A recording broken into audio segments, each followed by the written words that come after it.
What's up, guys? We are back with another Super 7 Ultimates ThunderCats Wave 4 review, taking a look at, this might be my most anticipated figure just because of what it is, but it's also because it's a monster figure. And, you know, I've been very much in a mood for big, chunky, beefy figures as of late, and the Snowman of Hook Mountain is definitely on that list because he's pretty much the same kind of situation as Slide. He's so big, he gets a different style box. So this is a bit deeper than what we're used to. There is a lot of plastic in here by the way it feels.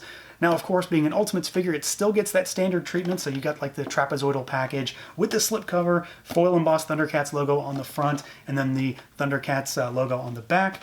Pop that off, and you can see him inside in all of his glory, and he is a big boy. There's a lot of figure in that window. ThunderCats logo down there on the bottom. Some great new artwork of Snowman on the back, and then you've got a bio for him as well. So let's do it. Let's pull him out and take a look. And here we go, out of the package, our Snowman of Hook Mountain. A figure that I really didn't think we were going to get, you know, this early on in the line. I mean, it's Wave 4, but I didn't think we were going to get him at this point. I figured he'd be one that they might want to tackle later on down the line because he's so big. I mean, this is a big, big figure. And at least as far as what we've gotten so far, he's the biggest one in the line. You know, I don't exactly know how big Ever-Living Mum-Ra is going to stack up to him, but there's a lot of figure here. He is still very similarly articulated to just about everything else. He is, however, kind of hit or miss when it comes to what is and isn't limited, because he's very barrel-chested, and he's just a different kind of thing. He's supposed to be very thick and stocky, and it does get in the way of some of his joints. Not too bad, and he does move a little bit different than I expected, honestly. So let's see what he can do, see how he moves around. The first spot is the head, of course, and it's probably the one area that's the most locked down because he's basically just, you know, stoic. He can kick backwards slightly, and you can sort of knock the head forward a little bit. Kind of do one of these numbers. He does have a little bit of tilt, and then you've got rotation, but you don't have much in terms of angling this head too far. You can kind of do something like that maybe, but it's not too much. And then when we get to talking about the helmet, that of course changes things too. The arms go out pretty far though, similar to how Monkeyin in this wave operates. The fur collar really doesn't get in the way too much, at least that way. Forward, pretty nice. Same backwards. I mean, you can't go all the way around, really. I mean, but it's pretty good. Probably far enough. No bicep swivel on this guy. You do have a swiveling single-jointed elbow, and this is surprisingly 90-degree bend, so there's not too much concern about range on that. It's pretty much par for the course. Hinges, rotation at the wrist, all that good stuff. The torso is where he's probably the most limited. He does move somewhat here, but he's obviously going to have some hindrances. So he kicks backward a little bit, and he kicks forward. If you push it far enough, he goes about that. It's really just more of like a bobble than anything else. So he goes like that. And then he does still have a waist twist down there. I feel like, yeah, I'm going to say it again. I feel like this guy would benefit from a Mythic Legion's ball peg waist style of articulation rather than a big waist twist. It would just make him a lot easier to move. Granted, there's a lot of plastic up there, but it feels like it would be beneficial here. Let's see, legs go out about this far. He's still articulated at the crotch, the hips, the same way that any other figure is. So there's not really anything different here. So they kick out about that far. He's not going to be doing the splits anytime soon. They kick forward about that far. This is another area where he is a little bit hindered. He's articulated the same, but there's a lot more like thick plastic down here. And then he kicks backward just a little bit. You do have a thigh cut up there, and this is an area that's a little bit unsightly because you can see those smaller like ball basically pieces up there. They are gonna look a little bit different comparatively to the thigh, but the shirt, jacket, whatever it is, kind of hides it a little bit. So he is a little bit limited there. Still the same type of articulation. Knees are of course single jointed. They go back about this far, and they do rotate. So you've got rotation there, and then we've got hinges, which are decent but slight at the same time, and then you've got a little bit of rocker action down here at those feet as well. It's not the most articulated figure in the line by any means, I don't know if that's to be unexpected. I kind of expected it, really. I mean, he's a big, like, brick, really. So he's going to be able to pose up pretty decently, but he's going to be one of the, you know, lesser dynamic style figures when it comes to this line. You're not going to see him jumping through the air too easily, and he's not going to be doing really dynamic fight scenes with Lion-O or anything like that. But he does move pretty well, and he's actually very sturdy too. I've had no issues with balance or with anything moving weirdly or loose or anything like that. So he does stand up quite nicely, and you can get him in some pretty decent poses without too much fuss. And then as far as the overall look and feel on this guy, the big thing with this figure is, well, I mean, literally, he's big, he's huge, and until we get Ever-Living Mum-Ra, he is the biggest Ultimates figure in ThunderCats for sure. He rivals the big stuff on the Turtles side as well. He's up there with Bebop, Rocksteady, and Muckman. So just by that virtue alone, there is a lot of figure here. There is a lot of plastic. This guy kind of looks pretty similar to his vintage figure too. There's a lot of similarities between cartoon and toy. There's some color changes and stuff like that. And of course, this guy's far more functional, but he's very similar. He's not too far removed. One of the interesting things about this guy that really stuck out to me when I was kind of comparing them is that there's a distinct finish difference from sort of part to part on the vintage figure. Like this sort of outer jacket is different in finish in some ways from the undershirt, and then the boots and the fur. And this figure is pretty much the exact same way. So you've got sort of like unpainted cast plastic for this, I don't know, jacket, outer shirt, whatever it's supposed to be, and then you've got this more matte finish for his undershirt, and then the bit of pants that are peeking out, and then of course you've got the super furry boots which have a ton of sculpt that corresponds to, of course, the fur mantle around his neck, and there's a lot of dry brushing in there. And it's one of those things that kind of stuck out to me, is that a lot of how this guy is like composed, I suppose, is very similar between that older figure and this newer figure. The similarities sort of, you know, stop and start there in many ways, but it was just something that stuck out at me.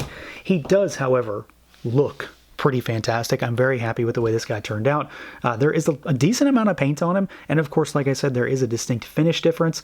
You've got, you know, kind of like a different type of fabric maybe for the jacket, or I don't know, it's a half jacket. What kind of jacket doesn't have long sleeves? And then you've got the undershirt, kind of the thermals maybe, and then you've got his pants out here, and then of course you've got the actual fur piece, which has a ton of paint, ton of sculpt, and of course all of that paint will bring out this sculpt, and it sort of just accentuates just how much detail is actually in there. It is hard to kind of not talk about how big he is, though, and we'll do size comparisons here shortly, but he is a really large hunk of plastic. He's very stocky and very much like a big brick, but he is very imposing, and that's kind of one of the key takeaways with this figure for me, is his size and just the fact that he is a much larger character than the ThunderCats, basically, and it's going to come through when you have this guy on your shelf. The last thing about this guy that I absolutely love, though, and it's probably one of the more focal points for this guy, is SNOWMAN's head sculpt. Now, he doesn't have the helmet on right now. We'll get to that. But this head is like fully painted. So there is a ton of detail up here, and it's one of those things that just sort of like exudes a bit more of a cartoon vibe. So you've got the brown with a little bit of a dry brushing over top of it, a little bit of, you know, sort of flesh tones, I suppose, for his little tiny ears that are peeking out, and you've got the skin around the eyes, the nose, and then that sort of off-white, creamy, not sort of yellow color for his big bushy eyebrows, the mustache, and the beard, and then you've got this like super stoic look on his face, because he's not really here to have fun. He's here to throw down, I think, and I'm really excited to see more of this guy when it comes to posing him with other figures and how he's going to stack up, and just the general demeanor of this figure compared to all of the ThunderCats that we've got so far. So this guy is a really cool entry in the line. Again, I was kind of surprised that we were getting him early-ish, but having him in hand, it's a lot different, especially when you see all the detail that's in here, and just, again, how much figure we've got.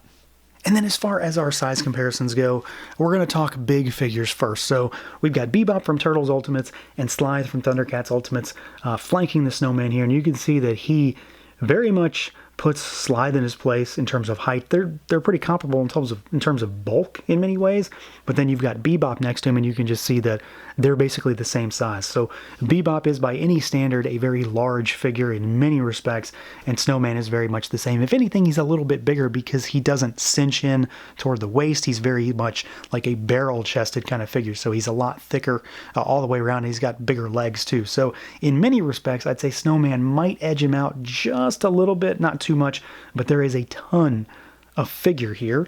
So let's move these guys aside and let's do a smaller figure. So here he is with, well, smaller, still a big figure. Here he is with Lion-O. So you can see that he's, at least a head taller, and of course the bulk is ratcheted up quite a bit, but Lion-O's hair makes him seem a little bit taller than he actually is, so he's maybe even a little bit taller than he seems. And then let's do another Ultimates, but we'll go with a turtle this time. So here he is with Raph. And you can see, that's definitely a huge, huge difference because the turtles, of course, skew a little bit smaller. So there's a lot of figure here for sure. And then let's do a Marvel Legends figure just to give you a more standard idea of what we're dealing with here. So here he is with the recent retro Shocker. Let's pull Raph aside, and we'll do this. And you can get an idea of what we're talking about there with bulk. He looks incredibly tiny next to SNOWMAN. So different scale, of course, but there is a lot of figure in this box. And then, of course, here is our comparison between the new figure and our vintage figure. And like I mentioned, they are pretty similar, even down to how some of the plastics just look different in terms of finish.